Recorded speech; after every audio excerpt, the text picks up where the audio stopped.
A new programmer learns to build applications using data structures like a queue, a cache, or a database. Modern cloud applications are built using more sophisticated tools like Redis or Kafka or Amazon S3. And these tools do multiple things well. They often have overlapping functionality with each other, and application architecture becomes less straightforward. Should you use Kafka for your queue? Should you use Redis for your queue? I don't know. And these applications that we're building today are data intensive rather than compute intensive. Netflix needs to know how to store and cache large video files and stream them to users quickly. And Twitter needs to update user news feeds with a fan out of the president's latest tweet. And these operations, they're simple with small amounts of data, but they become complicated once you have a high volume of users and a high volume of data. And that's the idea of the data-intensive application. Martin Kleppmann is the author of a book from O'Reilly called Data-Intensive Applications. And this book is about how to use modern data tools to solve modern data problems. His book includes high-level discussions about architectural strategy and lower-level discussions like how leader election algorithms can create problems for a data-intensive application. If you're interested in hosting a show for Software Engineering Daily, we are looking for engineers and journalists and hackers who want to work with us on content. It's a paid opportunity. We do around $300 paid out per episode. And you can go to softwareengineeringdaily.com/host to find out more. Also, the Software Engineering Daily store is now open. If you want to buy some Software Engineering Daily branded t-shirts or hoodies or mugs and support the show. Now let's get on with the show.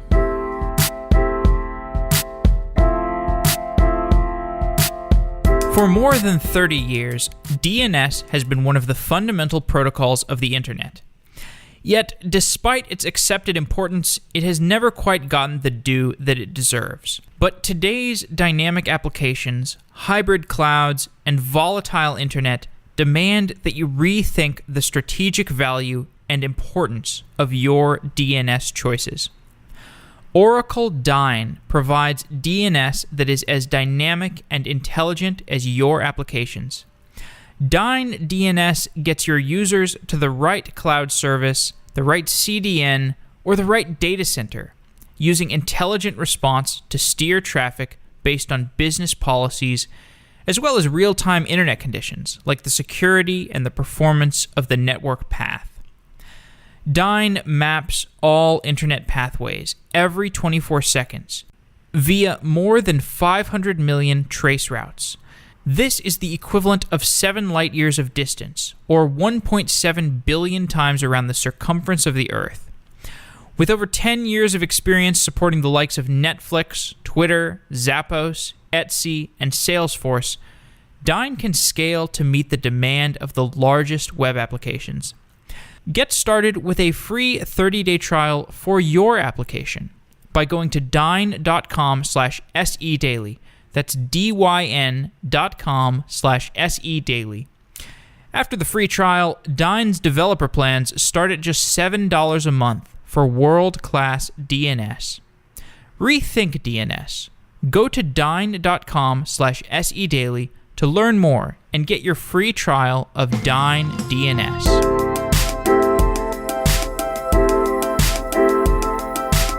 Martin Kleppmann is the author of Data-Intensive Applications, a book from O'Reilly. Martin, welcome to Software Engineering Daily. Thanks very much, Jeffrey, for having me. Many applications today are data-intensive rather than compute-intensive. Explain the distinction between these two application types. Sure. So I would call an application data-intensive if data is the primary challenge that arises when building that application. So that could be, for example, the amount of data, the sheer volume of it, but it might also be the complexity of the data, how interlinked it is, or maybe how fast it's changing, both in terms of the data writes, but also the structural changes. And so there are quite a lot of applications which fall in that category. So my background is from doing data infrastructure at internet companies. So I used to work at LinkedIn, and the kind of architectures there are somewhat similar at like Facebook, Twitter, Google, Amazon, Microsoft, etc. But I believe that actually similar kind of data processing and data storage challenges occur in many other areas as well, which I'm less familiar with. So one area that came to mind, for example, would be scientific data. So if you're a physicist at the Large Hadron Collider, for example, I believe you might be doing a lot of data crunching in order to discover new particles. Or if you're a genomics researcher trying to find a new cancer drug, then maybe you would be crunching through large amount of genome data. So I think it's quite a generic term, data-intensive applications, just because there's so many different things that really fall under that category. We had this Web 2.0 period where there were companies like LinkedIn and Twitter, and these companies were getting started, and they had to deal with these high volumes of data. And during this period of time, we saw the creation of a lot of abstractions that make it a whole lot easier to work with some of the canonical problems of data-intensive applications. We saw things like Kafka get developed. Obviously, AWS got its start in this period. And now we're in this world where we've got some really useful abstractions that allow us to solve some of the canonical problems. And then, if you're Netflix or Uber or a company of that scale where it's like you not only have the problems and the challenges of a Twitter and a Twitter or a LinkedIn, but you've maybe got these new challenges where you've got it's obviously a kind of a buzzword that doesn't really make any sense, but the real-time data challenges. So there's slightly different challenges, but they are a superset of the challenges that came before. So we are in this new era where not only do we have the big data stuff of Web 2.0, but we have the fast data challenges of maybe Web 3.0. Yes, I don't know exactly which version number of the web we're at right now, but I think this general idea of new challenges having arisen, like maybe in the last 10, 15 years or so, I think is very true. So I actually spent a fair amount of time in preparing this book, just going back a bit through computing history and looking at the history of, say, relational databases, which were developed in the 70s and really stayed around for a long time and were really the dominant way of data management for decades, literally. And then suddenly people started moving away from it. And then, like at the moment, no SQL came up in 2005 or something like that. And really, that was not so much a movement against relational databases as rather embracing a much wider range of other kind of storage and processing technologies that had previously been not even considered. And part of that was definitely driven by just relational databases no longer really fitting all of the different use cases, all of the different things people wanted to do with data. So although they're still super relevant, relational databases are still used a lot. They're not the last word in terms of dealing with data. And since you mentioned abstractions, so I think relational databases were so successful because they were a great abstraction for the kinds of data that they were designed for. The problem is that now we have things like you mentioned, this real-time data, for example, where at least the classic implementations of relational databases simply don't handle that well. And so I feel like at the moment we're searching for these new abstractions that will see us through the next couple of decades. But right now, everything is that there's this explosion of many different technologies, and they're all competing for getting our attention. And it's really hard to get an overview sometimes of what technology is actually suitable for what purpose. It is, because you write about this. The idea that when a new programmer starts out and you're taking your basic data structures class, and these data structures are like a queue or a database or a cache, and these are data structures with very clear responsibilities, but there are these newer tools like Redis or Kafka, although these tools are now like a decade old, and they're less defined in their core functionality because they can operate as both a message queue and a data store. or they might have these varying durability guarantees where it's not as easy to explain the durability or as easy to understand the durability or the consistency policies of them. And so we have these newer data systems, and they have some overlapping functionalities. How do they? I mean, but it seems to me like these fundamentally make things just easier, because usually, you have something like Redis, and you have it doing some small subset of what Redis could potentially do, and then maybe in the future you get to leverage additional aspects of Redis. But it's not like, I don't know. So, what are your thoughts on how to approach these abstractions that provide a large and often overlapping with each other set of functionality? I think it's very much an open question, actually. And so what I try to do in this book is to outline the different approaches that exist kind of on a fundamental level, and which pieces of software implement which approach, and then try to analyze how we can compose them together into building more complex applications. But you're right, like if you take something like Redis, it offers an API with a certain interface. Take something like Kafka, again, it offers a certain API. And they're kind of similar in some ways and very different in other ways. And most of us simply don't have a good understanding of exactly what we're getting from these tools beyond the surface level of the API. I think with the in-memory data structures, like you mentioned, like a linked list or an array or something like that, we understand how to deal with them because we've been programming with them for decades. And so, for example, if you have an array, then accessing a random element is cheap. It's like order 1, but removing the first element is order n because you have to move all of the remaining elements. Whereas with a linked list, it's the other way around. Like removing the first element is really cheap, but accessing an element in the middle is expensive. And so we've got these ingrained ways of thinking about these abstract data structures that help us figure out which data structure you might use in which circumstances. But now when it comes to these new data tools, I'm not sure we yet quite have the language to reason about exactly what we're doing, what we're getting.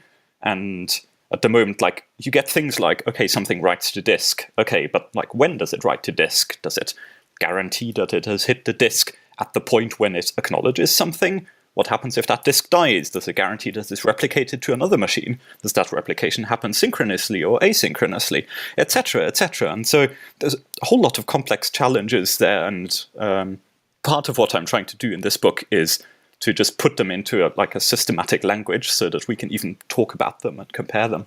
The big O notation for writing to a data store that's distributed is not as easy to determine when you have nodes dying. You have I mean, even if nodes don't die, even if you're just doing partitioning and sharding and replication and but actually we want this to be an ACID transaction, so what's the big O of making it an ACID transaction? And these things are not well defined. So let's talk. I could imagine that maybe we'll get better ways of reasoning about those, finding somehow the right way of summarizing the essence of how expensive something is. I made one attempt in a research paper a while ago that was criticizing the CAP theorem. People cite that a lot in the context of building distributed systems. I personally find the CAP theorem not at all useful.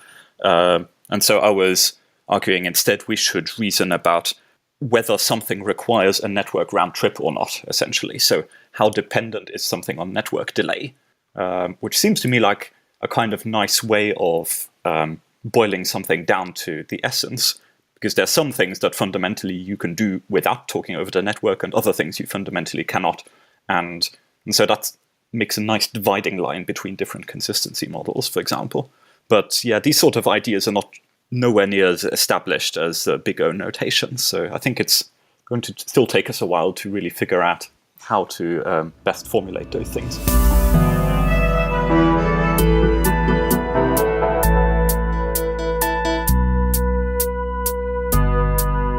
Software engineers know that saving time means saving money. Save time on your accounting solution. Use FreshBooks cloud accounting software. FreshBooks makes easy accounting software with a friendly UI that transforms how entrepreneurs and small business owners deal with day-to-day paperwork. Get ready for the simplest way to be more productive and organized, and most importantly, get paid quickly. FreshBooks is not only easy to use, it's also packed full of powerful features. From the visually appealing dashboard, you can see outstanding revenue, spending, reports, a notification center, and action items at a glance. Create and send invoices in less than 30 seconds. Set up online payments with just a couple clicks. Your clients can pay by credit card straight from their invoice. And if you send an invoice, you can see when the client has received and opened that invoice. FreshBooks is also known for award-winning customer service, and a real live person usually answers the phone in 3 rings or less. FreshBooks is offering a 30-day unrestricted free trial to Software Engineering Daily listeners. To claim it, just go to freshbooks.com/SED and enter Software Engineering Daily in the How Did You Hear About Us section. Again, that's freshbooks.com/SED. Thanks to FreshBooks for being a sponsor of Software Engineering Daily.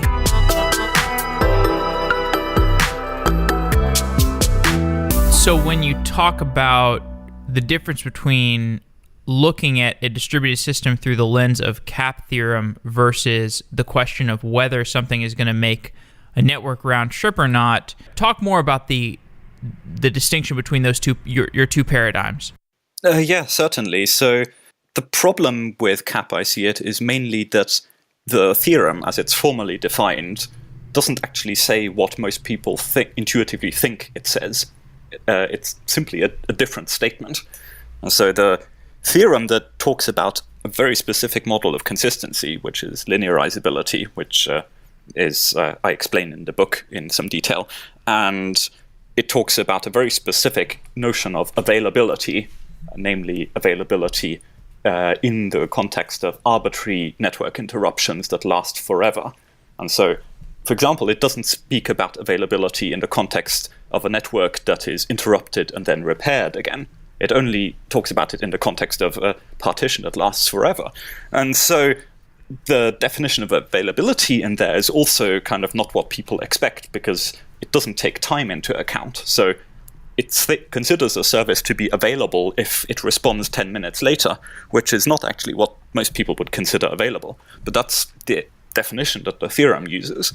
So I feel just it kind of misses the reality of what people actually talk about. But then if you redefine the terms and say, well, actually, we mean something different with availability, then the theorem no longer applies. So then you're in uncharted territory again. So like if you want to use it as a theorem, as a mathematical truth, then you have to be precise. But people are not precise when they talk about the cap theorem. Let's talk more about your book. You encourage readers to be able to describe the load on their system. So in order to talk about scalability, you need to talk about what is the load on your system that your scalable response is based off of. What are some different ways that load can manifest on an application? It depends very much on the application in question. And so like in some cases, the load might be just the volume of data you're dealing with, or the number of requests per second that are coming in, or maybe the number of writes per second. Maybe some types of requests are more expensive than others, so you care more about those. So it depends very much on what you're trying to do. But then once you have some load number, something that you can put a number on, then you can start reasoning about, well, what happens if that number doubles? How do we respond to that? Because then at some point, you'll probably get to the point where a single server can no longer handle the load. In that case, you've got to somehow distribute it across multiple servers, or you've got to accept that the thing is going to slow down.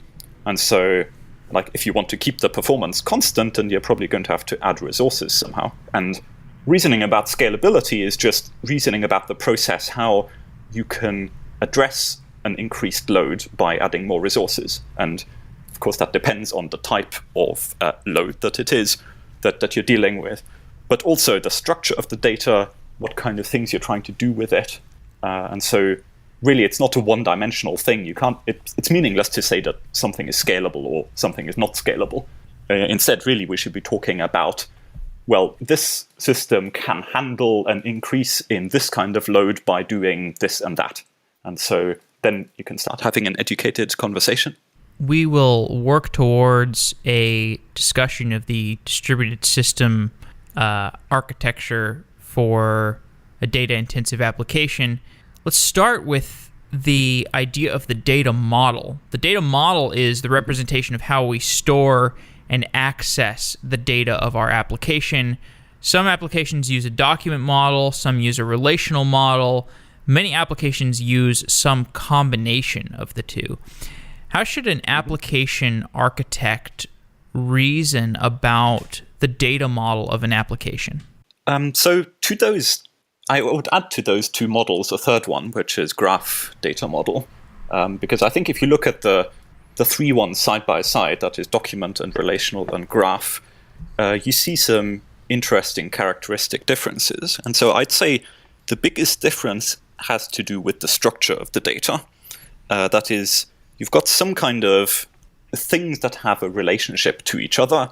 And from relational modeling, we know that you can have one-to-many or many-to-one or one-to-one or many-to-many relationships. And the type of relationships that are dominant in your data really determine the type of data model that's best suited for it. And so a document model, I would say, fits very well if you've mostly got one-to-many relations.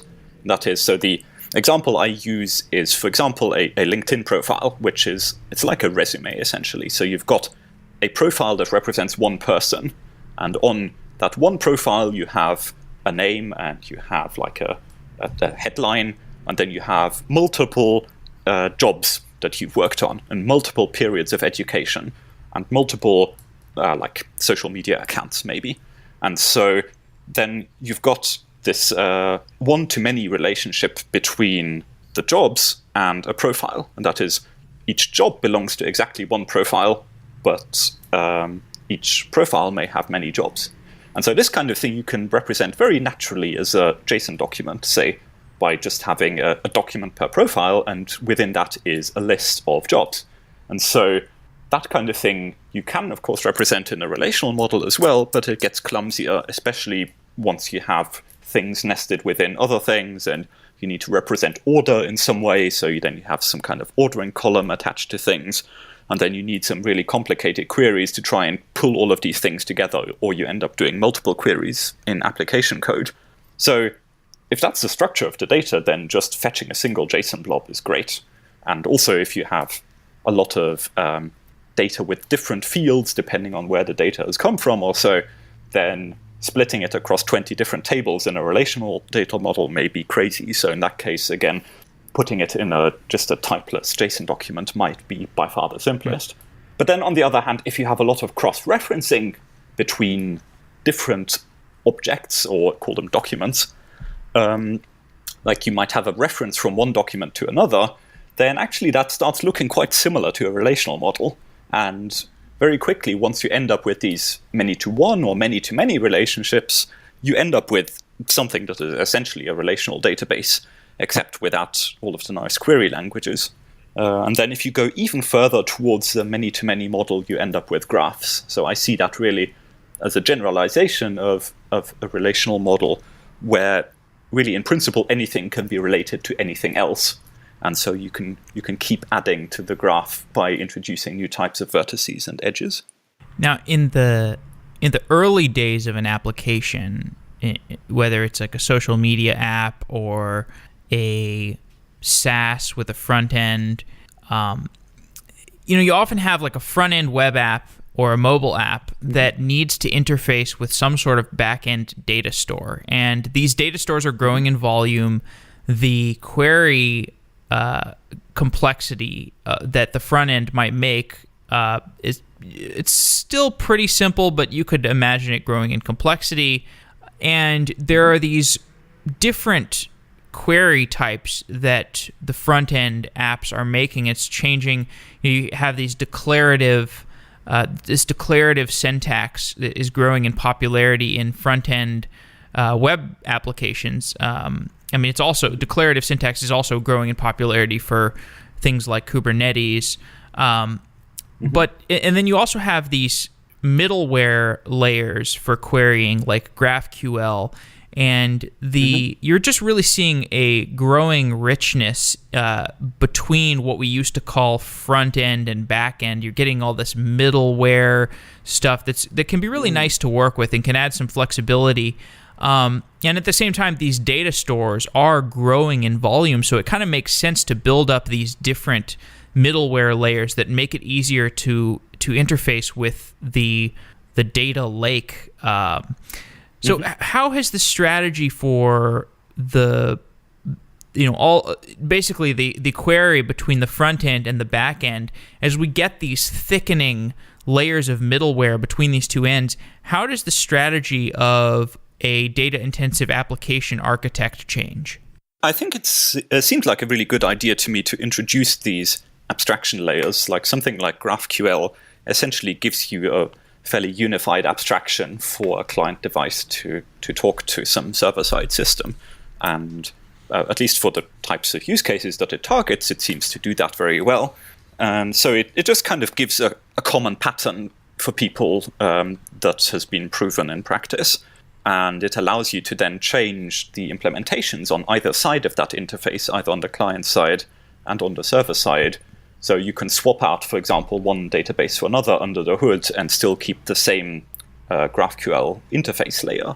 So that kind of thing is great for evolving an application. And so I think it's very good to be conscious of the interfaces and how long you're going to have to support them. Like if it's something like the interface between a mobile app and a server, then, well, if somebody never upgrades their mobile app on their device, then you're going to have potentially very old clients accessing the server side. So although you can upgrade the server side easily, that's not the case for the clients. So you've got a long compatibility history to worry about there. But if you can change the storage on the server side independently, then that's a great asset, because it means you can just start off with a simple relational database, for example, initially, and keep evolving that in the early stages of your application. And then the more you understand about exactly what kind of access patterns you have, what kind of data you have, you might find that maybe some more specialized tools are more appropriate. And you can then still always migrate to those. And you can do that without having to change the communication between the client, that is the mobile apps, and the server side. And so I think that's a great way of building systems to be maintainable in the long run. We've done shows about Apache Arrow and Parquet, and in these shows we discussed the trade-offs between columnar and row-based data storage formats. So whether a data set is in memory or it's on disk, you can put it in a Rowwise format or a columnar format. What are some guidelines for when people should store in Rowwise format or in columnar format? I'd say as a quick rule of thumb, if you need to scan over large numbers of records, but you're only interested in a small number of fields from each record, then columnar is better. And so typically that kind of workload arises in analytics applications where you want to do some kind of big aggregation of like some or average or maximum of some column over some large number of rows, grouped by X, aggregating on the values of X. And so with that kind of thing, if you're going to be scanning across 100 million rows, then doing that in a row-oriented format can get quite slow, because you just have to pull a huge amount of data off disk. And columnar storage is much faster there, because it can represent individual columns much more compactly, and it only has to read the columns that you're interested in. Where the column storage falls down is, of course, if you need to update it, because now every single write has to go to lots of different places. And so that's why in most column stores, you actually get a kind of two-step process where if you write to it, it'll first go to a row store, and then once it's accumulated enough data in the row store, then it'll flatten those out into columns and merge them with the rest of the columns. So typically, I see the row-oriented data being used in analytics, where most of the access is read-only, and the access is typically over large numbers of rows in one go. On the other hand, row-oriented tends to be used in places where you have lots of random access reads of individual rows and lots of random writes. And so those are much more the kind of OLTP transaction processing type workloads. There is the data encoding format as well. So there's the data storage format, which is the Rowwise or the Columnar format. Explain what the encoding format is and what the relationship between the encoding format and the storage format could be. So you mean the encoding that is used physically by the storage engine, or do you mean from an application point of view? Well, so, okay, maybe I'm confused about this because I haven't done much about this. I haven't done enough shows about this to know much what I'm talking about. But like, I know there's like Parquet and Thrift and Avro, and so I don't know. I guess I'm confused about this stuff. Maybe I should have done some more research about these different things beforehand. But what's the relationship between these things like Parquet and Avro and Thrift and the columnar versus Rowwise question? Right. Okay. So all of those you mentioned are formats that store their data in files to a first approximation. So things like Thrift also define an RPC protocol for going over the network. But when you're talking about data storage, they're a way of taking some records in some format, typically records that conform to some schema, and writing them out as a file. And so that would be used often, for example, in a Hadoop context where like you have HDFS, the Hadoop file system, which stores files. And so you have to put your data in files in order to store it there. So you have to encode it as a sequence of bytes somehow, which is different from the database abstraction typically, where like if you use Postgres, for example, like what you get is a query interface. You don't get a file format. There are files on disk somewhere internally behind it, but actually the format they're in is some kind of obscure binary thing that only Postgres understands. So you can't really go and read the Postgres data files yourself, except by going through the SQL query interface. So the same is true for many data warehouses, for example, which use columnar storage internally. So in that terms, you can have the row-oriented data layout that's provided, for example, by Thrift and Avro data files, or the columnar data format from Parquet, if you want to encode in files yourself. But then a lot of storage engines from like Postgres on the row-oriented side, or like Vertica on the column-oriented side, they will actually use their own internal storage formats, but similarly, you can group those into row or column-oriented.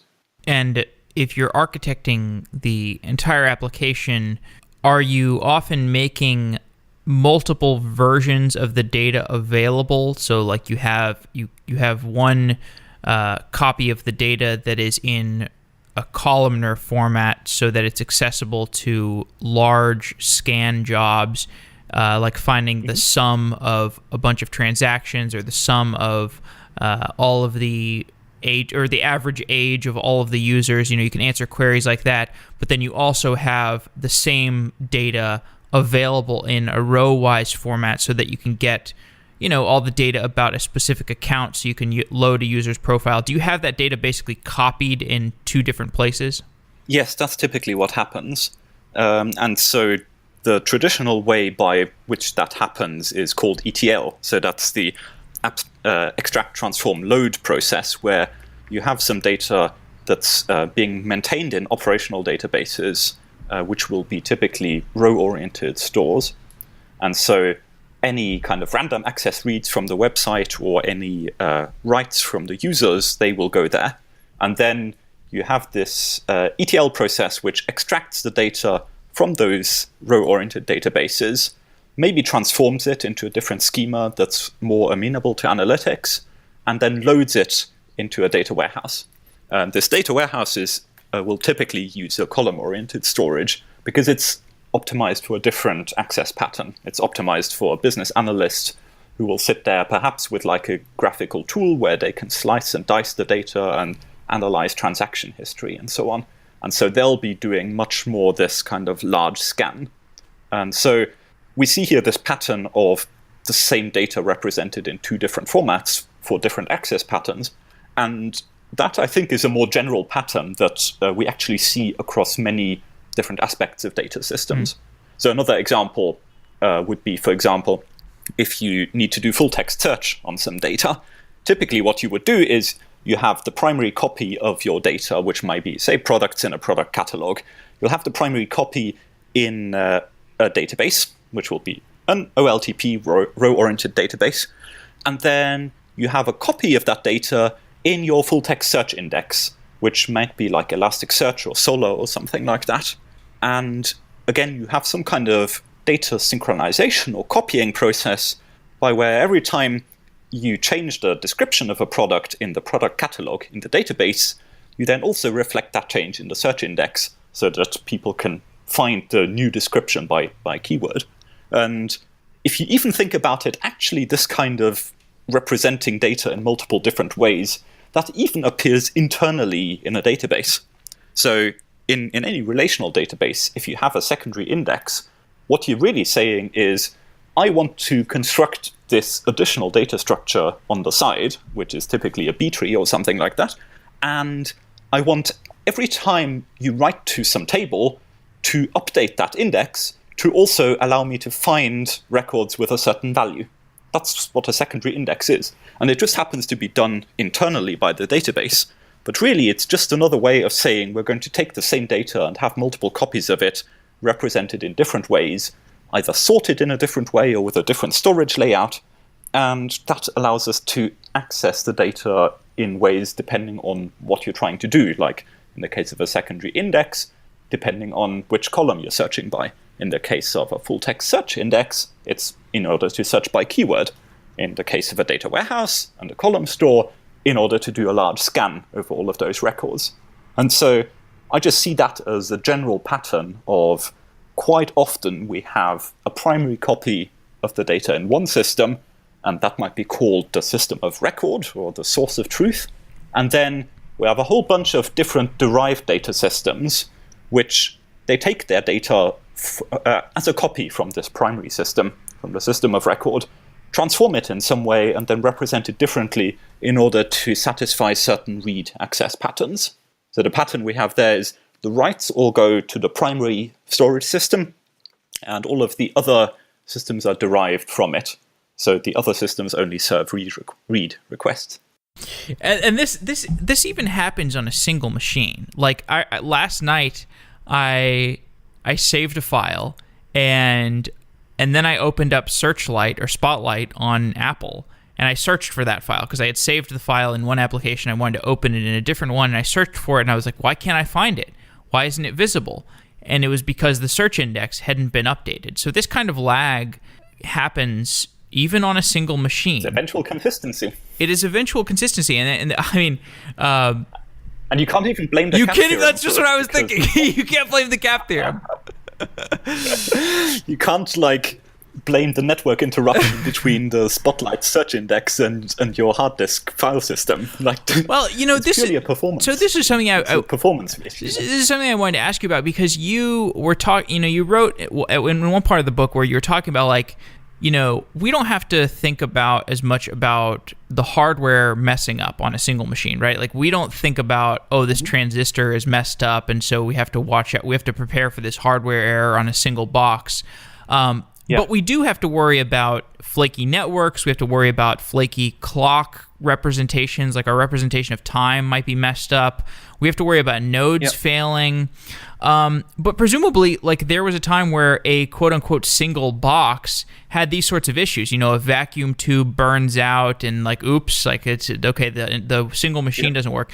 Do you think we're going to get to a point where these types of the network flakiness or the the clock flakiness, where these things will be ideas of the past, and it'll be a lot easier to reason about these distributed systems? Or do you think this, working out the network problems is just something we're never going to have figured out?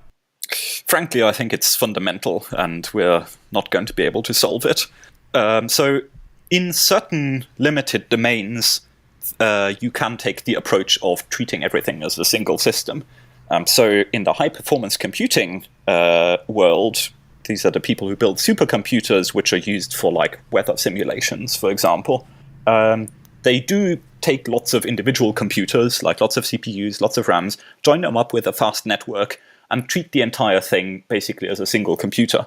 And what makes it basically a single computer is that if any one of those components fails, they just stop the entire cluster, repeat that, repair that component, and then continue the job. And this is exactly what happens in a single computer. Like if your laptop, if a transistor decides to go nuts in your CPU, well, what you'll probably get is like a kernel panic or some kind of crash, and you'll just reboot the computer and restart again from the last saved state. So you get exactly the same pattern there, that if any fault occurs in any part of the system, then you simply escalate it to a whole system fault and just restart the entire thing. And that works up to a point, but it depends, of course, how frequent the faults in individual parts of the system are. And the bigger your system gets, the more likely it is that any one of those parts is faulty. Now, there's a counter trend that over time, probably the parts get more reliable, as you said, transistors are more reliable than vacuum tubes of the past. So it's quite likely that that trend towards individual components getting more reliable will continue. That said, we are approaching lots of strange quantum effects with the size of structures that people are getting to with silicon. So maybe that's not even necessarily true. But assume that we have the kind of single node redundancy sorted out. You then still have the problem that at some point a failure will occur, and then if your response to something going wrong is to just stop the entire cluster and reboot the entire thing, well, then as soon as any single part of it goes wrong, you would then have to interrupt service for the entire thing. And that was possible in the days where, say, a business works only 9 to 5 within a single time zone and then can perform maintenance overnight. But now, with things that are connected to the internet, people expect it to be online 24/7. And so you actually never have that time when really you can just take the system down, stop the entire thing, reboot it, bring it back up again. Instead, people actually want systems to be continuously available. And so that then implies that you have to be able to tolerate the faults of individual nodes, because you have to have the frequency of a failure of the entire system be lower than the frequency of the failure of a single node. Whereas if you build your system in a way that resembles a single computer, then the frequency of failure of the entire system is at least as great as the failure rate of a single node. So what we can get from being able to tolerate failures is the ability for the entire system to have better uptime than any single part of it. And that's really, I think, the fundamental thing about distributed systems is it's in some way something that we inflict upon ourselves because we want to build more reliable systems. If we didn't care about reliability, we could just treat everything as a single computer, like, in fact, high-performance computing people do, because with the weather simulation, for example, it's actually okay. It's not an online service. It's a batch job. You start it and it runs for a couple of hours, and you can write out checkpoints from time to time. And then if something fails, oh well, you just reboot it and start from the last checkpoint. But that's not the case with an e-commerce online shop, for example, where you have to be processing transactions all the time. It doesn't make sense there to go back to a checkpoint from 10 minutes ago.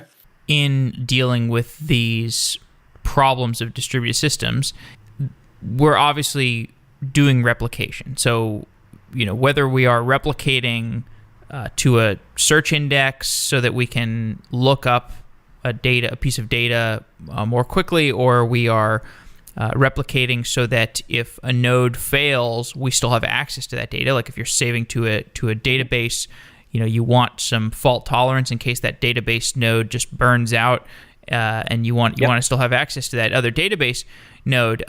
So the replication issue. That's a canonical thing. And replication is going to require us to, if across a distributed system, is going to require us to think about the Paxos-like roles of different compute nodes. Nodes can die. You've got a leader election that might need to take place. And I need all of this to occur while my application keeps up to date and the replicated nodes are up to date or up to date enough. Explain how the challenges of leader election and the Paxos-like issues, what challenges can those create for a data-intensive application? Well, it's the attempt of something like Paxos, so consensus algorithms, is really to create a bit more reliable abstraction than what the distributed systems gives you by itself.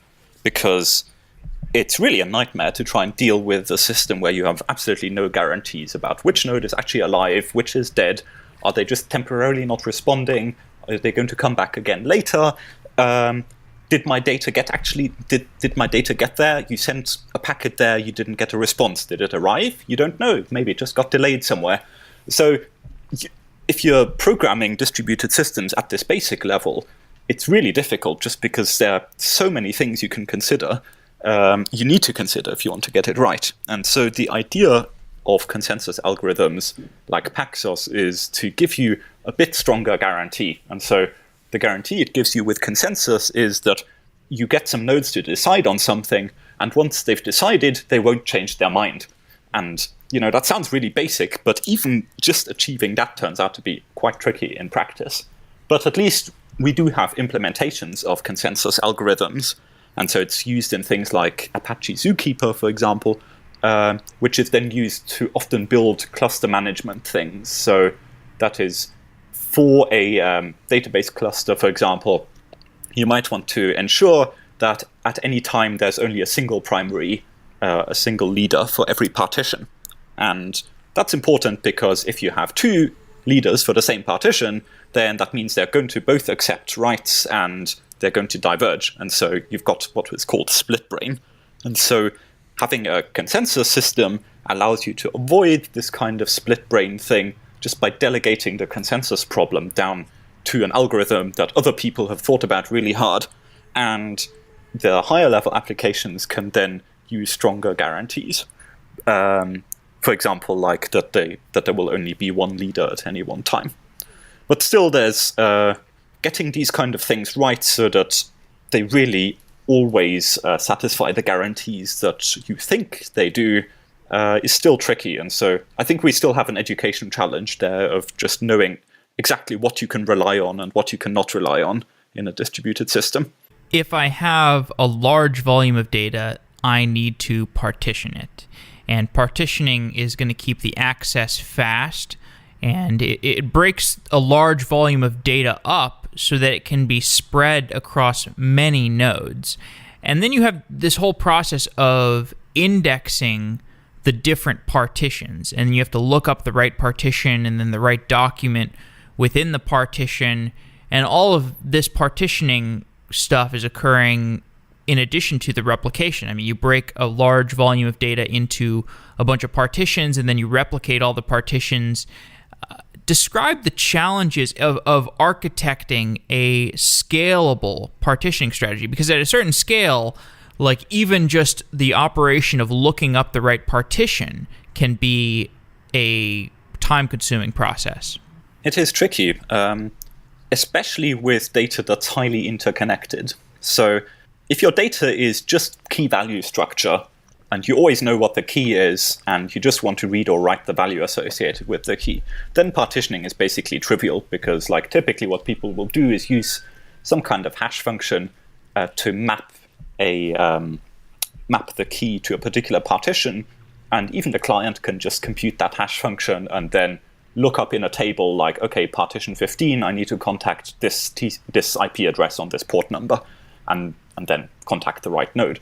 But it gets a lot trickier even if you just want, say, a secondary index, because then if you're looking for a certain value, you're looking for the value that appears within a record somewhere, like you're looking for all of the cars in your database that are green in color, then, well, in the in one case, either you have the index on the same node as the record that's being indexed.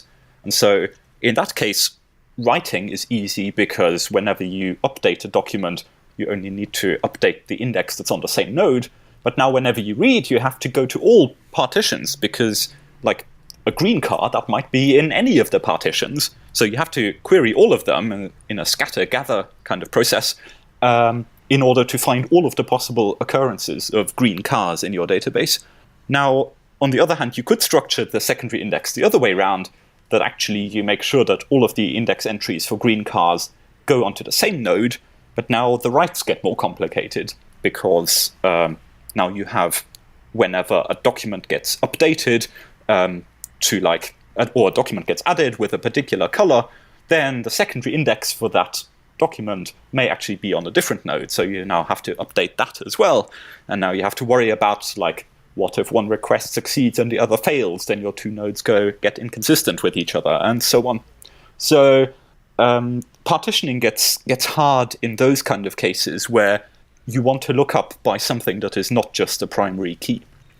You get a variant of this problem with graph structured data, when in graph, if you want to be able to follow an edge in the graph in both directions, well, you've got to be able to look up an edge in two different ways, once from the head and once from the tail, which is essentially the same problem as what you get with a secondary index. So those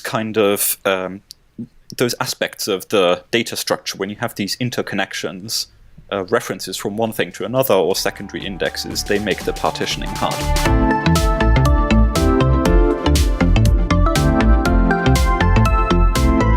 Don't let your database be a black box. Drill down into the metrics of your database with 1 second granularity. Vivid Cortex provides database monitoring for MySQL, Postgres, Redis, MongoDB, and Amazon Aurora. Database uptime, efficiency, and performance can all be measured using Vivid Cortex. Vivid Cortex uses patented algorithms to analyze and surface relevant insights, so users can be proactive and fix performance problems before customers are impacted. If you have a database that you would like to monitor more closely, check out vividcortex.com/sedaily. GitHub, DigitalOcean, and Yelp all use Vivid Cortex to understand database performance. Learn more at vividcortex.com/sedaily and request a demo. Thank you to Vivid Cortex for being a repeat sponsor of Software Engineering Daily. It means so much to us. And where we're going with this is that whether you're talking about a read or a write, the idea of a transaction is, as you put it, slippery in your book. Because if you're reading, does that mean that you're reading from the Columnar store? Does it mean that you're reading from a cache? Does it mean that you're reading from a search index? And are you trying to read the most up-to-date version of an entry? And then if you're writing, like, is the concept of a transaction, is it the write to the source of truth, the up-to-date source of truth data store, or is it write to the up-to-date source of truth data store in addition to the search index and the cache and the other LRU? And it's like, so it's like you have to define, if we're talking about a transaction, you have to define what do you mean by the transaction? How many different databases are you talking about in the sum of your transaction? And then some transactions are prone to race conditions that might need to be serialized. And, because if you want to be able to look up your how much money is in your bank account, and if you're a stock trader and you're making all these trades, and trades are being scheduled and then they're going off at different times when the market hits a certain amount, you want to know an up-to-date amount of your bank account balance. And in that situation, like, you probably want the transactions to that bank account balance materialized view to be serialized. So how do we achieve serialization in a big distributed system where you have these things like replication and partitioning and slippery transactions? How do you get the serialization down? It's a really tricky problem. So we do have distributed transactions that can operate across multiple different storage systems, like XA transactions have been around for a long time, and a reasonable number of systems support them. Many relational databases do. If you're like using the Java Transaction API, for example, that's basically the same as XA. And you can do that connected with message queues, for example, so you can do things like enqueue or acknowledge a message in a message queue only if the transaction that wrote the processing of that message to a database was also successful. So you can get this atomicity across multiple different storage systems. But it does come at a very high cost. So it is possible to make these distributed transactions work, but the performance characteristics are really poor, and also the fault tolerance characteristics are poor, because you just need one part of the system to be going slow or have a temporary outage, and the entire thing grinds to a halt. So an approach that I found more useful, actually, in thinking about these serialization things is instead to think about the flow of data as it flows through a system in multiple stages. And so I mentioned earlier this idea of a primary or a source of truth data store and then other derived data stores.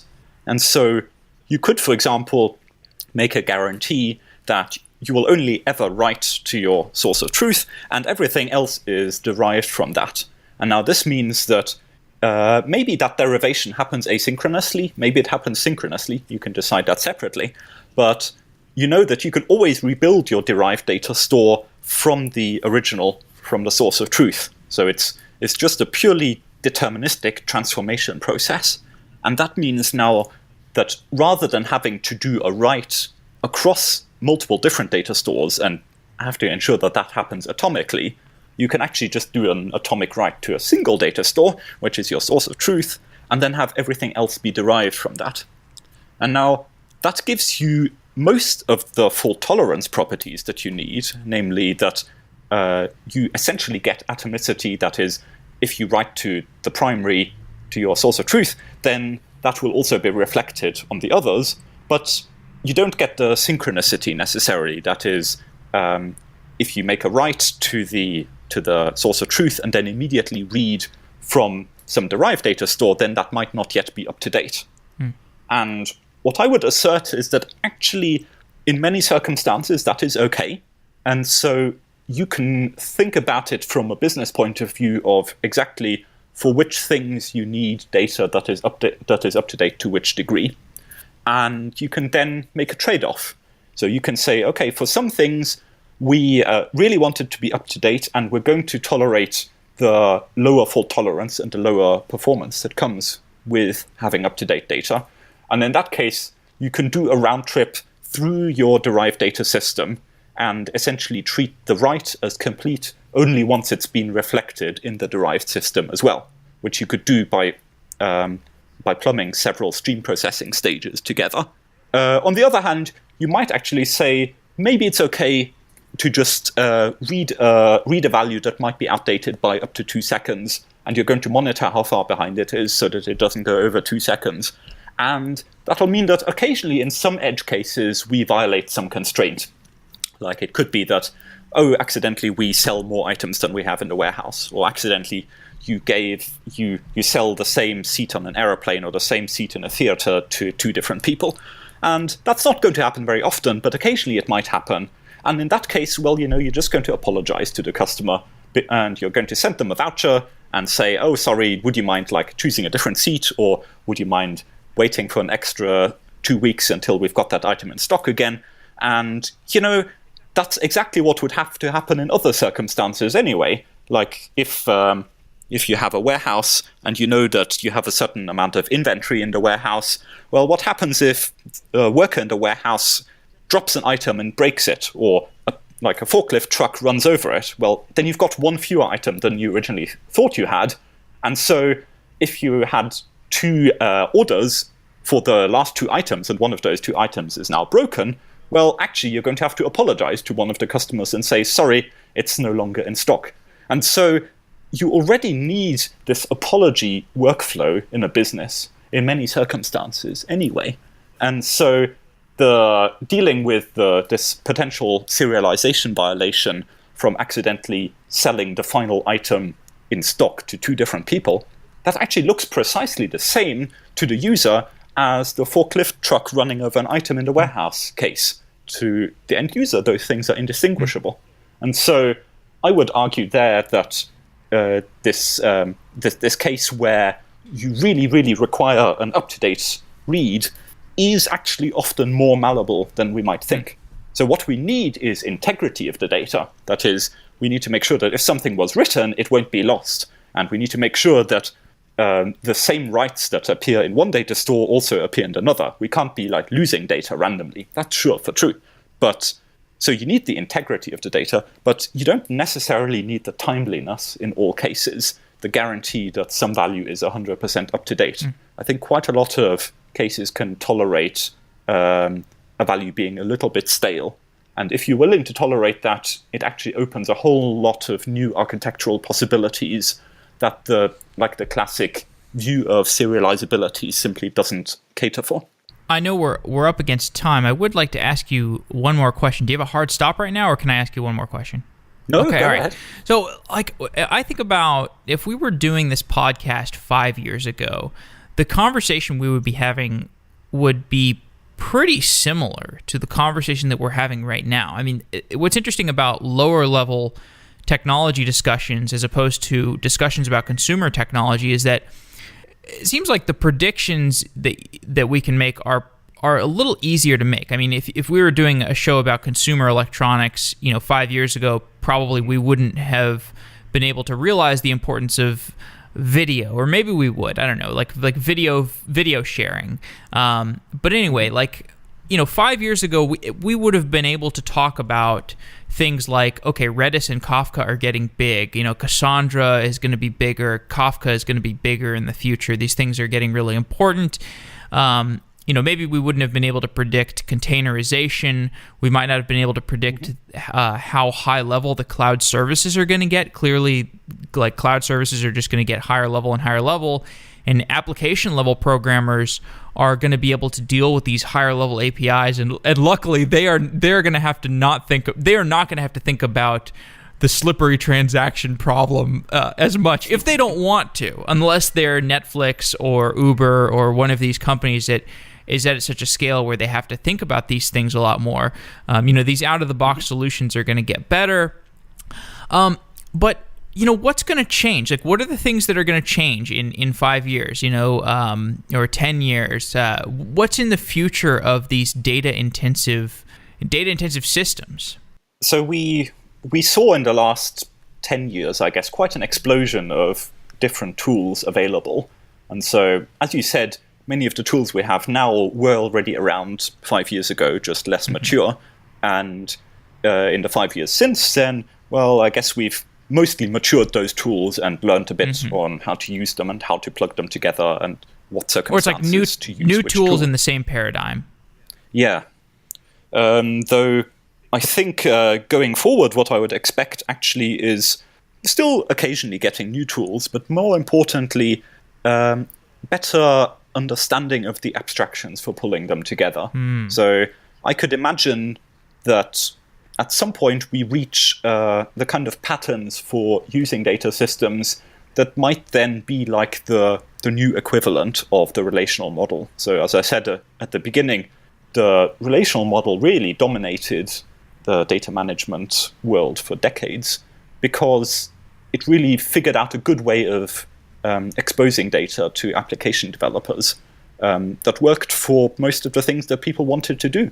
And now we've grown beyond it, but I expect that we'll still be aiming for finding that right abstraction that allows us to express the things that we want to do in a nice way without having to worry too much about the details of exactly how it's implemented. And so I could well imagine something like that coming along, some kind of model of data management, which it will definitely have to accommodate things like real-time data use and representing the same data in multiple different ways, like we discussed. like full text indexing and caching and materialized views and column store and row store. It's going to have to somehow accommodate all of those. What my vision there is, really, it would be great if we had something like Unix pipes, but for data systems. Like, why can't I just say MySQL pipe Elasticsearch and just write that and have it be done? And what that would mean is that the contents of my MySQL database are reflected in Elasticsearch and searchable there. And like whenever something changes in the MySQL database, then it gets updated accordingly in the full text search index. Like, that really ought to be a trivial step. And right now it's not trivial at all. You have to do a huge amount of plumbing to make something like that work. So that's kind of my hope for the next few years, is that we get towards a point where we can just plug these different technologies together better, because we've figured out the right abstractions for making them interoperate in such a way that we still keep the advantages of all these different technologies that are optimized for different purposes, but also we get rid of some of the low-level plumbing that we currently have to do just in order to plug these technologies together. Right. It makes me think again of GraphQL and the middleware flexibility you get there. It also makes me think about something like Google Dataflow. You talk to the Google Dataflow people, and they talk a lot about the false dichotomy between batch and streaming. It's like you don't want to be thinking about batch versus streaming. You just want to be thinking about, like, am I getting this data? And they have to do some really hard conceptual thinking. I mean, the stuff that they talk about in their presentations, the Google Dataflow people they have some really interesting ideas around how should you reason about batch versus streaming and windowing, and that stuff feels like maybe Google has already got this figured out and they're just gradually unveiling it. But in any case, it feels like we're just getting started in how to think about these time windows for different data sets. Yeah, and the Dataflow team is doing some really great thinking there, and they're doing that in the domain of analytics. So I think they're not really caring very much about like how you would build a transaction processing system, simply because that's not what they're there for. They're for building analytic systems, which is fine. That's simply their domain. Then if you take GraphQL on the other side, that's very much designed for, well, like building Facebook, right. I guess. That is, you've got a mobile app which requests some data from a server and then displays that data. But as far as I know, for example, GraphQL doesn't really have a story for pushing real-time updates down to the client. So the only way how a client would find out about an update to some data is just by polling repeatedly. And so like we've got, on the one hand, the data flow model, which is all about streaming and being able to reflect changes to data in real time with low latency and treating that in the same way as batch. And then you've got GraphQL, which kind of ignores the whole real-time thing. And so, but then on the other hand, they focus on doing the kind of transaction processing type thing. So I could imagine that there's space for some kind of unifying abstraction there, which somehow takes the best from all of these worlds. But I don't think anyone has come up with it. But I think all of these projects are working towards it. And so I think it's going to be an exciting few years ahead. Absolutely. And I think on the, not to draw this conversation even further, but I think on the user application side, like the self-driving stuff is just going to push the necessity for bigger, more, because it's like the systems that we've been building, it's like, okay, Facebook, like you need to serve Facebook mobile traffic. Like that's a hard problem, but it's not as sensitive as getting your machine learning models up to date, because your car is, could potentially drive you off a cliff if you don't have the up to date data and the machine learning. So I don't know. I think necessity will drive invention. Yeah, I imagine so. Okay. We'll see what inventions people come up with. Okay, Martin. Well, it's been a pleasure talking to you. If you ever have another book or presentation or something that you want to get some publicity or talking around, you were a very requested guest. Multiple people wrote into me requesting your presence on the podcast, so you did not disappoint. Well, thank you very much. Thanks to Symphono for sponsoring Software Engineering Daily. Symphono is a custom engineering shop where senior engineers tackle big tech challenges while learning from each other. Check it out at symphono.com/sedaily. That's symphono.com/sedaily. Thanks again to Symphono for being a sponsor of Software Engineering Daily for almost a year now. Your continued support allows us to deliver this content to the listeners on a regular basis. Wow!